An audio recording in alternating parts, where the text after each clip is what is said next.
Na wakati huo huo, mbunge wa Juja George Koimburi amepatikana katika shamba la kahawa eneo la Kibichoi, kaunti ya Kiambu, saa chache baada ya kuripotiwa kuwa ametekwa nyara siku ya Jumapili. Kulingana na familia, Koimburi alitekwa nyara akihudhuria ibada ya kanisani, maisha yake yakihofiwa kuwa yamo hatarini kufuatia hali aliyopatikana nayo ya kiafya.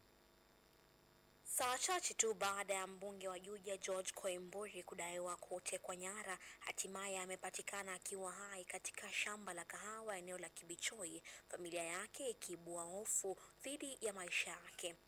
Koimburi ambaye ni mwandani wa kinara wa chama cha DCP Rigathi Gachagua alipatikana akiwa amejeruhiwa vibaya, maswali yakiibuka iwapo hii ni jinsi ya serikali kunyamazisha upinzani. Koimburi hata hivyo mapema mwaka huu alinaswa na makachero wa DCI kutokana na matamshi yake akishtumu serikali kwa kutumia zaidi ya shilingi bilioni 13 kuwashawishi marais wa Afrika kumuunga mkono Raila Odinga katika kinyang'anyiro cha wenyekiti wa tume wa Umoja wa Afrika AUC.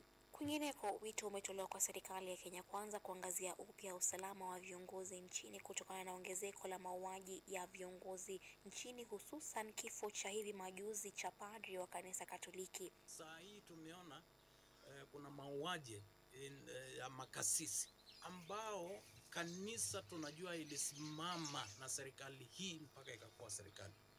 Tafadhali suluhisha haya maneno ya hizi vifo ambao watu wanauliwa, wengine wanapotea njia iolekani. Tafadhali hiyo maneno Kenya Kwanza sort out. Hatutaki maneno ya kupoteza makasisi wetu, hatutaki maneno ya Mkenya yote kupotea, hiyo hatutaki. Jukumu namba 1 ni kuhakikisha ya kwamba kuna usalama wa kutosha kwa wananchi wao.